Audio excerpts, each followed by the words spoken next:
안녕하세요. 오늘도 사연살롱을 찾아주셔서 감사합니다. 일과 살림을 병행하는 30대 여성이에요. 여러분은 간발의 차이로 인생이 뒤바뀌는 경험을 해보신 적이 있나요? 제 주변엔 그런 사람이 있어요. 바로 제 남편이죠. 남편은 단 2분 차이로 인생의 쓴맛을 제대로 보고 살았어요. 쌍둥이인데 2분 늦게 태어나는 바람에 형한테 모든 걸 뺏기고 살아야 했거든요. 그래도 한 배에서 난 자식인데 뺏기면 뭘 얼마나 뺏기고 살았겠냐 하시겠지만 저희 시어머니를 보시면 그런 말이 안 나올 거예요. 저희 시어머니는 전형적인 한국 어머니상으로 큰아들이 잘 돼야 집안이 바로 선다는 고루한 생각을 가지신 분이에요. 남편과 사별하신 후에는 마치 큰아들을 집안 어른처럼 떠받들고 사시는 분이죠. 우리 장남 이러시면서요. 반면에 단 2분 차이로 처남이 된 제 남편한테는 걔 뭐라고 해도 믿을 만큼 차갑게 대하셨어요. 먹이는 것도 입히는 것도 확연히 차이가 나게 키우셨거든요. 어린 마음에 상처를 입은 남편은 한때 자신이 좋은 아이가 아닐까 생각했다더군요. 그러지 않고서는 이럴 수가 없다고 말이죠. 어머님의 편에는 거기서 그치지 않았어요. 언젠가 남편이 그러는데 중학교에 들어가 처음 받은 성적표를 보고 시어머니께서 이렇게 말씀하셨다는 거예요. 니까짓 게 잘났으면 얼마나 잘났다고 지 형을 이겨먹을 생각을 해. 그래봤자 우리 집안의 기둥은 네 형이야. 남편이 이런 소리를 들은 이유가 뭔지 아세요? 제 남편이 반에서 1등을 했기 때문이었어요. 저희 아주버님은 공부머리가 그닥이거든요. 학원에 과외까지 죄다 시켜도 반에서 중간 정도 하는 수준이었대요. 반면에 제 남편은 공부를 잘했어요. 시어머니가 큰아들 기죽을까봐 오히려 제 남편 공부를 방해할 정도로요. 어이없는 일이죠. 어떻게 부모가 일부러 자식 공부를 방해해요. 성적표를 받아올 때마다 남편은 성적이 높다는 이유로 구박을 받았고 고등학교 입학을 앞두고서는 더 황당한 일을 겪게 되었어요. 남편과 시아주버님은 자정을 기준으로 2분 차이가 나서 생일이 하루 차이가 나긴 했지만 그래도 같은 나이여서 같은 학교 한 학년에 다니고 있었는데 공부 잘하는 둘째 때문에 큰아들이 기죽을까봐 시어머니가 남편을 지인이 사는 먼 곳으로 위장 전입을 시킨 거예요. 어머님의 바람대로 아주버님은 동네 고등학교에 배정이 되었고 제 남편은 지인분이 사시는 고등학교에 배정되었죠. 그 바람에 남편은 고등학교 3년 내내 1시간 넘게 버스를 타고 등하교를 해야 했어요.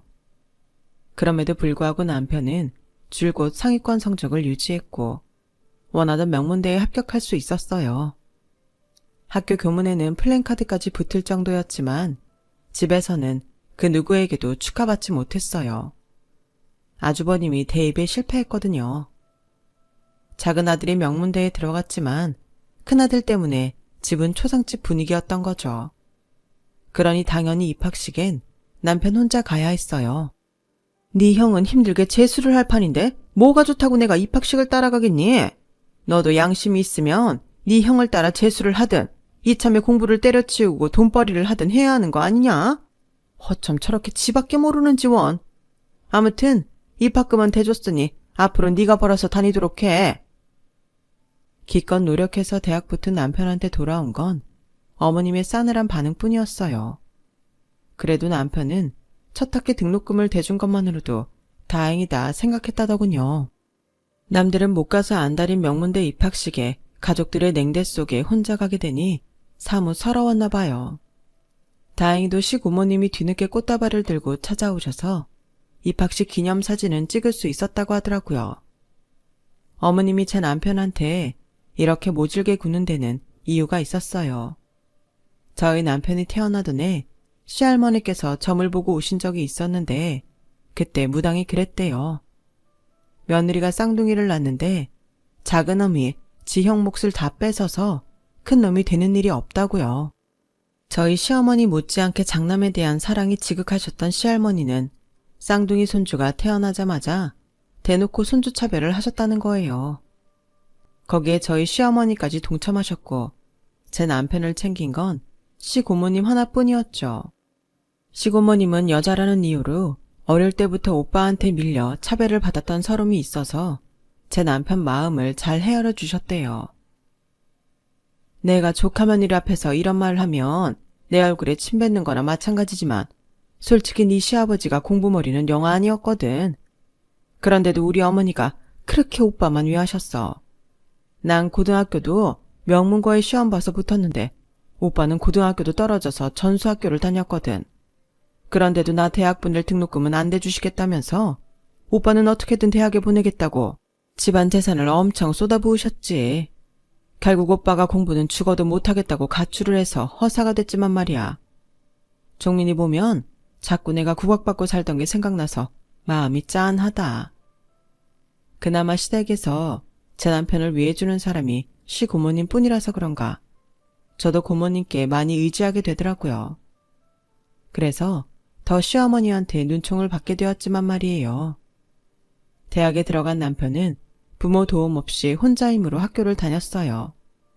명문대생이라서 거외자리가 많았던 게 다행이었죠. 공부하는 학생이 거외를 여러 개 해야 하는 건 안 된 일이지만 우리 부부가 거외를 통해 만나게 됐으니 거외 덕을 보긴 했네요. 당시 저는 고등학교 2학년이었고 남편은 신입생이었어요. 남자 거외 선생님이라서 은근히 외모에 신경을 쓰면서 수업을 받곤 했죠. 남편은 대단히 잘생긴 외모는 아니었지만 깔끔하고 바른 이미지였어요. 옷도 잘 안 사입는지 입는 옷도 매번 똑같았지만 늘 비누 냄새가 풍겨서 같이 한 공간에 앉아있으면 가슴이 설레곤 했어요. 말수 적고 목소리도 크지 않았지만 남편이 하는 말 한마디 한마디가 가슴에 쏙쏙 박히는 기분이었어요. 제가 남편을 많이 좋아했거든요. 덕분에 성적도 쑥쑥 올랐고요. 하지만 1학년을 마치고 남편이 군입대를 하는 바람에 눈물의 이별을 해야 했죠. 선생님, 군대 가면 저한테 꼭 편지 보내주세요.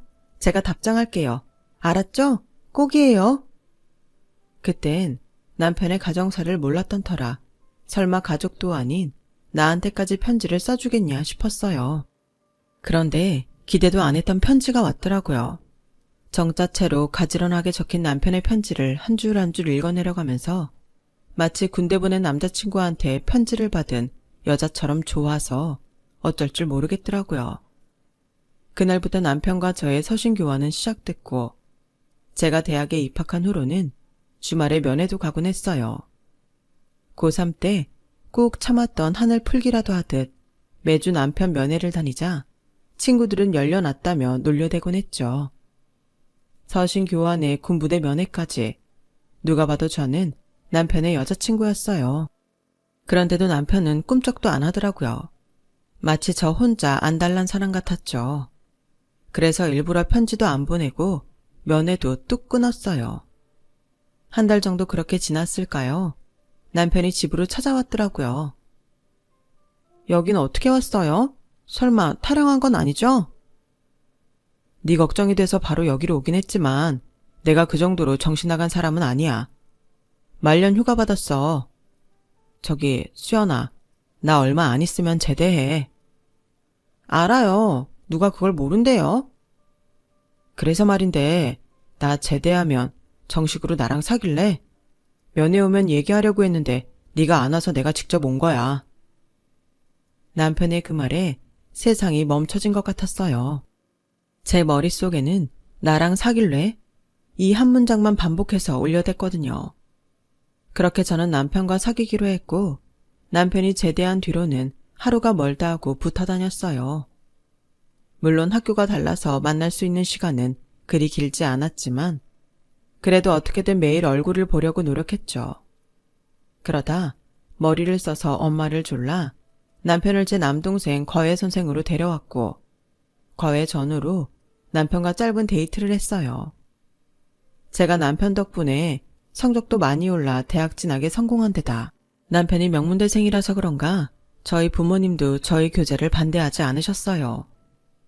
오히려 저희 엄마는 적극 밀어주셨죠. 학교 근처에서 자취를 하는 남편을 위해 매번 밑반찬도 챙겨주시고 틈틈이 옷도 사주시고 주변에 과외자리도 주선해 주셨어요. 정작 자기 엄마한테는 못 받아본 보살핌을 저희 엄마한테 받게 된 거죠. 제 오랜 짝사랑을 보상해보기라도 하듯 남편은 저한테 정말 잘했어요. 취업 준비를 하면서도 남편 도움을 많이 받을 수 있었어요. 혼자 준비를 했다면 포기했을 법한 것들도 남편과 함께 하려니 힘이 나고 자신감이 붙더라고요. 우리는 같은 해 졸업을 하고 나란히 취업에 성공했어요. 물론 남편은 대기업에 들어갔고 저는 그보다는 못한 회사에 들어갔지만 제 동기들에 비하면 저도 꽤 좋은 회사에 들어간 편이었어요. 그게 다 남편 도움 덕분이었죠. 토익 점수만 해도 남편 도움이 아니었다면 제가 그런 점수를 받을 수 없었을 테니까요. 남편이 직장 생활을 하는 동안에도 시어머니는 한 번도 남편 집에 들리신 적이 없었어요. 그러면서 툭 하면 돈 보내라는 연락은 하셨죠. 그렇게 보내드린 돈은 고스란히 아주버님 손에 들어갔어요.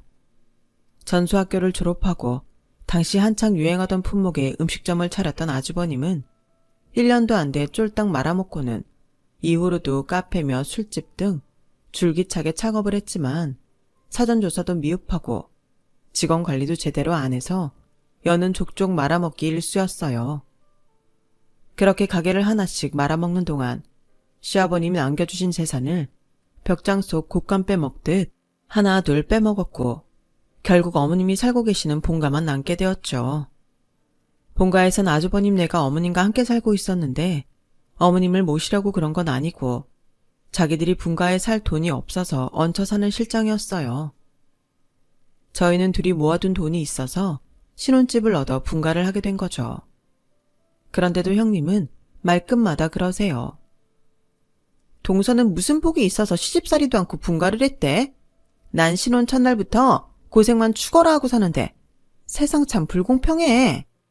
그럴 때마다 하고 싶은 말은 한가득이지만 형님이랑 싸워봤자 욕은 저만 먹을 게 뻔해서 늘 참고 있었어요. 거기다 형님이 좀 안 됐기도 하고요. 저희 시어머니의 큰아들 사랑이 엄청난 만큼 며느리는 고충이 이만저만이 아닐 테니까요. 사실 요즘엔 저희 시어머니 같은 사람 별로 없잖아요. 제 친구들 어머니들만 봐도 얼마나 세련되셨는데요. 생각도 그렇고 외모도 그렇고요. 그래서 처음 시집을 왔을 때 저희 시어머니를 보고 기함을 토할 뻔했어요. 맏며느리가 있는데도 불구하고 큰아들이 퇴근해 돌아오자 대하에 물을 받아와선 소파에 앉아있는 큰아들 발을 닦아주시지 뭐예요. 우리 장남 오늘도 수고했다. 식구들 먹여 살리느라 얼마나 고생이 많니? 그 광경을 목격하고 나니 제 남편이 둘째라서 분가를 할 수 있어서 얼마나 다행이었는지 몰라요. 그리고 한편으로는 같은 며느리로서 형님한테 미안하기도 하고 불쌍하기도 하더라고요. 그래서 나름 형님한테 잘해드리려고 노력했는데 맙소사 그 밥에 그 나물이지 뭐예요. 제가 형님한테 슬쩍 그랬거든요. 형님, 어머님이 너무 오버하신 거 아니에요? 조선시대도 아니고 아들 발까지 닦아주시다니. 게다가 부인도 있는데 굳이 어머님이 저러시는 거 이상하잖아요. 그랬더니 형님이 대뜸 그러시는 거예요. 동서, 지금 뭐 하는 거야? 내 남편이 대접받는 게 그렇게 배 아파? 말이 났으니 말인데 우리 그이는 이 집안 기둥이잖아. 그런 사람이 저 정도 수발좀 받는 게 뭐가 이상해? 가만 보면 동서 은근히 내 남편 무시하는 것 같다? 자기는 대기업 다니는 남편이랑 사니까 내 남편이 우스워 보여? 형님, 제 말뜻은 그런 게 아니잖아요. 아무튼 제 말에 기분 나쁘셨다면 사과드릴게요. 마치 벽에 대고 소리치는 기분이 들어서 얼른 사과를 하고 끝냈지만 아무리 생각해도 저희 시어머니도 그렇고 형님도 그렇고 온전한 사고방식을 가진 사람들은 아닌 것 같았어요. 그러던 어느 날이었어요. 저희 부부가 결혼한 지 반년쯤 지난 때였는데 평소 전화 한 통 없던 어머님이 전화를 하셨더라고요. 통화 내용은 다름 아닌 집 문제였어요. 저희보다 3년 먼저 결혼한 아주버님은 어머님을 모시고 본가에 살고 있었는데 손에 쥔 건 집불도 없으면서 욕심은 또 어찌나 많은지 본가도 자기 앞으로 명의 이전해달라고 툭하면 졸라대나 봐요. 평소 같으면 제 남편 의사와는 상관없이 큰아들 뜻대로 해주셨을 어머님이지만 어머님도 자기 자식이니 잘 아셨던 거죠. 집마저 넘겨주면 얼마 안 돼 다 날려먹을 거라는 걸요. 환갑도 넘은 나이에 집도 없이 바닥에 나앉을 생각을 하니 그제야 작은 아들 도움이 필요했던 거예요. 옆에서 그 상황을 지켜본 저로서는 참 염치도 없다 생각했어요. 평소엔 관심도 없고 연락도 없던 둘째 아들한테 자기 필요할 때 되니까 바로 전화해서 힘든 역할만 맡기니까요. 그런데도 남편은 어머님 뜻대로 총대를 메고 나섰어요. 혼자 욕만 먹을 게 뻔한데도 말이죠. 그 주 주말 남편과 함께 본가에 갔는데 아니나 다를까 집 얘기를 꺼내자마자 아주버님은 길길이 날뛰며 난리를 쳤어요. 아버지가 남겨주신 집이면 당연히 장난못 아니야? 내 거 내가 달라는데 누가 뭐라 그래? 형, 나 그 집에 관심 없어. 때 되면 형한테 줄 거야. 내가 걱정하는 건 그나마 하나 남은 아버지 집까지 형이 날려먹으면 엄마가 바닥에 나앉게 될까 그게 걱정이라고. 어머 도련님, 무슨 말이 그래요? 이이가 집을 왜 날려먹어요? 일 시작도 하기 전에 재수없게 재부터 뿌리는 거 봐. 당장 사과하세요. 형님은 오히려 제 남편 탓을 하며 아주버님 편을 들었어요. 형수님은 저희 형을 몰라서 그러세요? 지금까지 벌렸던 일들 어느 하나라도 성공한 게 있어요? 하나도 없잖아요. 하나를 보면 열을 한다고 형은 애초에 사업할 그릇이 못 되는 사람이에요. 동네 장사 쉬운 거 같죠? 시작은 쉬워 보여도 가게를 유지하는 건 정말 힘든 거라고요. 남들보다 덜 자고 더 부지런하게 움직여도 될까 말까인데 형처럼 노력도 않고 내가 사장님네 거들먹거리기만 하는데 어떻게 가게가 유지되냐고요. 이 자식이 너 지금 말 다 했어? 그래, 너 잘났다. 네가 대기업 좀 다닌다고 내 앞에서 잘난 척하고 싶은 모양인데 나도 대학만 갔으면 너 못지않게 잘 될 수 있었어. 네가 내 운을 다 가져가서 내가 이 모양이 된 거라고. 살다 별 그지 같은 소리를 다 듣는다 했어요. 아니, 지가 공부를 못해서 고등학교도 떨어져 놓고는 누구 탓을 해요? 운이요? 아니, 제 남편이 운이 좋아서 명문대 가고 대기업에 들어갔나요? 누구보다 열심히 노력한 덕이지. 그런데도 모든 걸 운 탓을 하는 걸 보니 사람이 덜 돼도 한참 덜 됐다 싶더라고요. 그런 상황에서도 남편은 어머님을 위해 끝까지 굽히지 않았어요. 형, 나 이 집에 관심 없다는 말 사실이야. 하지만 이 집 때문에 엄마까지 힘들게 된다면 나도 그 꼴은 못 봐. 이 집 형 앞으로 해주면 멀쩡히 남아있을 것 같아? 1년도 안 돼서 사업한답시고 다 날려먹을 게 뻔한데 어떻게 형 앞으로 해주냐고. 엄마 노후를 생각해서라도 집은 건들지 마. 집까지 손대면 그때 나도 가만 안 있어. 그래? 네 생각이 전 그렇다면 할 수 없지. 좋아. 집 명의 안 바꿀게. 대신 그럼 이 자리에서 너도 각서 한 장 써라. 엄마가 죽더라도 넌 이 집에 절대 관여 않겠다고. 유산 소송이니 뭐니 절대 않는다는 각서 한 장 써주면 나도 더는 고집 안 부릴게. 어때? 쓸 거야? 결국 남편은 아주버님이 원하는 대로 각서를 써주었어요. 차후 어머님 사후에 집에 대한 일부 소유권을 포기한다는 내용이었죠. 그런데 이게 다 짜고 치는 고스톱인 걸 그때는 몰랐네요. 마지막 남은 재산까지 온전히 큰아들한테 넘겨주려고 어머님과 아주버님 내외가 수작을 부린 거라는 사실을요. 그 일이 있고 얼마 뒤 아주버님 생신이라고 어머님이 본가로 오라고 하셔서 갔어요. 그런데 세상에 이건 완전 동네 잔치 수준인 거예요. 떡은 물론 업체를 불러 마당에 통돼지 바비큐까지 구워가며 온 동네 사람들한테 퍼주고 있더라고요. 누가 보면 유명 스타의 금이환영 기념 파티인 줄 착각할 정도의 규모였죠. 그런데 옆집 아주머니한테 들어보니 아주버님 생일마다 매년 이렇게 해왔다더라고요. 아우 유별나. 암튼 자기 시어머니 큰아들 사랑 말이야. 하는 일도 없이 맨 빈둥거리면서 부모 등골만 빨아먹는 놈인데 뭐가 이쁘다고 저러는지 원. 착한 둘째가 가슴앓이 많이 했지. 공부도 형보다 잘하지. 인물도 좋지. 게다가 인성도 얼마나 좋은지 동네 사람들이 다들 둘째는 예뻐했다니까. 그런데도 지 엄마만 착한 둘째 아들을 못 잡아먹어서 난리였지 뭐야. 그 말을 듣는데 어찌나 속이 상하던지 속에서 우라가 치밀더라고요. 그런데 더 기가 막힌 일은 다음 날 그러니까 제 남편 생일날에 일어났어요. 큰아들 생일만 거하게 차려준 게 미안했던지 시어머니가 전화를 하셔선 제 남편 생일 케이크를 사놨으니 오라고 하시더라고요. 평생 제 남편 생일엔 미역국도 안 끓여주시던 분이 케이크를 사놨다는 말에 퇴근길에 남편과 함께 본가로 갔어요. 사실 우리 부부끼리 생일 파티를 하려고 레스토랑에 예약을 해놨었지만 난생 처음 어머님이 제 남편 생일을 챙겨주신다는데 안 갈 수가 있나요? 그래서 예약도 취소하고 본가로 달려갔어요. 어제처럼 동네 장치는 아니어도 생일 케이크를 준비했다는 게 어디냐 싶더라고요. 앞으로 점점 나아지겠지 하는 바람도 있었고요. 그런데 세상에 막상 가서 보니 제가 착각을 해도 단단히 했던 거더라고요. 어머님이 준비한 케이크는 남편을 위해 준비한 케이크가 아니었어요. 곳곳에 초를 꽂았던 자국이 선명한 케이크를 냉장고에서 꺼내 툭 던지시고는 둘째 생일 케이크로 써라? 그러시는 거예요. 딱 봐도 어제 아주버님 생일에 쓰고 남은 케이크였어요. 동네 장치에 가깝게 파티를 연 탓에 케이크가 여러 개 들어왔는데 그중 남은 하나를 내주신 거였죠.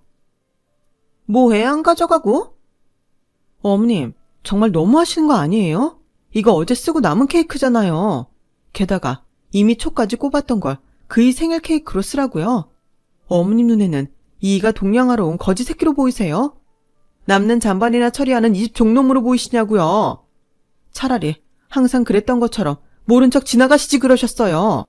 그랬으면 이렇게 어머님을 미워하지는 않았을 거라고요. 저요, 이거 안 가져가요. 이 케이크는 어머님이나 드세요. 배 터지게 실컷 드시고 천년만년 벽에 똥칠할 때까지 큰아들 곁에 사시라고요. 대신 저요, 앞으로 내 남편 이 집에 안 보내요. 매정한 어머님 대신 내 남편한테 세상에 하나밖에 없는 사위라고 애지중지하는 우리 엄마 사랑만 받게 할 거라고요. 제 말이 무슨 말인지 아시겠어요? 어머님은 귀한 아들 하나 잃으셨다는 소리예요. 나중에 후회하셔도 소용없다고요. 그 길로 저는 남편을 데리고 본가를 나왔어요. 그리고 명절 때도 시어머니 생신 때도 본가에 가지 않았어요. 그렇게 몇 년이 흐른 뒤 형님이 전화를 했더라고요. 솔직히 받기 싫었지만 오랜만에 걸려온 전화라 예의상 받았는데 시어머니가 돌아가셨다고 하더라고요. 평소 지병도 없으셨는데 외출했다가 돌아와 보니 화장실에 쓰러져 계셨다는 거예요. 아무리 연은 끊고 산다고 했지만 그래도 시어머니 장례까지 모른 척할 수 없어서 남편과 함께 장례식장으로 달려갔어요. 그랬더니 아주버님이 대뜸 그러시더라고요. 엄마 돌아가셨으니까 너 약속 지켜. 장례 끝나는 대로 바로 법원에 가서 유산 상속 포기 신고서 접수해. 알았어? 부모님의 죽음보다 유산 상속받는 게 더 급했던 아주버님은 부모 잃은 비통함에 정신이 없는 남편을 붙잡고 다그쳤어요.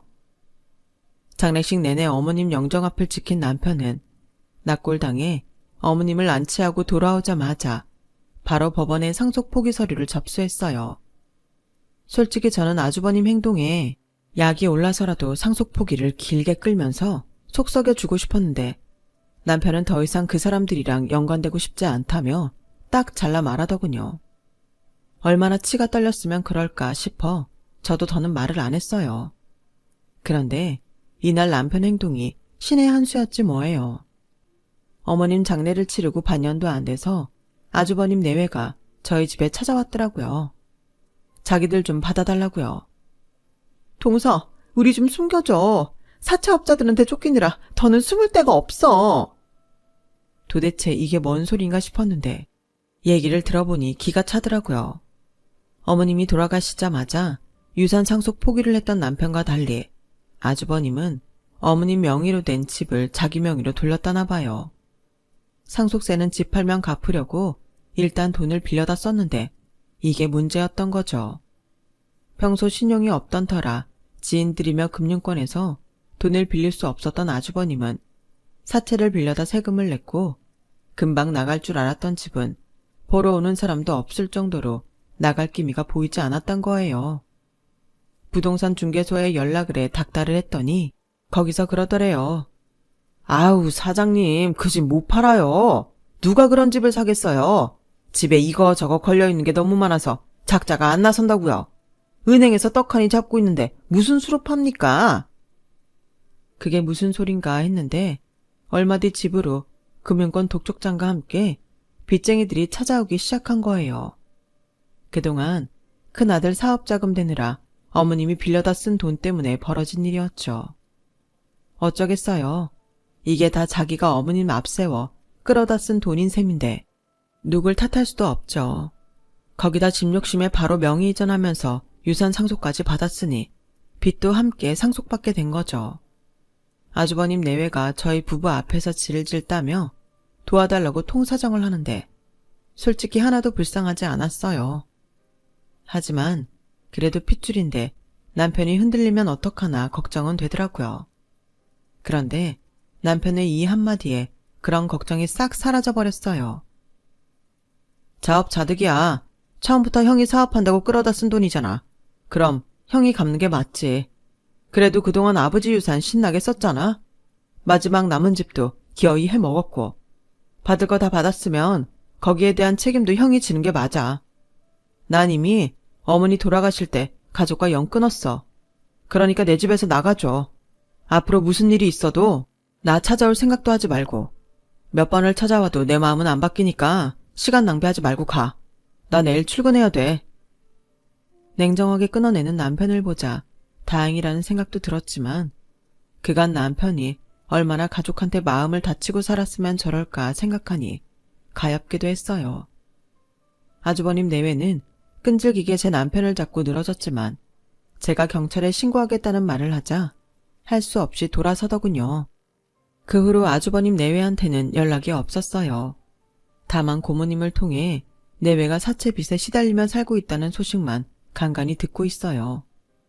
불과 2분 차이로 태어나던 순간부터 꽃길만 걷고 살았던 아주버님과 그 2분 차이 때문에 고통 속에서 살았던 남편의 결말은 반전 그 자체였어요. 더불어 용하다는 무당의 예언도 다 가짜로 판명이 났고요. 인생은 이미 지어진 결말이 있는 게 아니라 본인이 어떻게 사느냐에 따라 언제든 엔딩이 바뀔 수 있다는 걸 새삼 깨닫게 되네요. 좋은 가족들이 여러분의 곁에서 살아가시는데 힘이 되어주고 있었으면 좋겠습니다. 지금까지 제 사연을 들어주셔서 감사합니다. 항상 건강하세요. 여러분, 사연 댓글에 응원과 현명한 조언 부탁드려요. 좋아요와 구독은 저에게 큰 힘이 됩니다. 오늘도 좋은 일 가득하세요.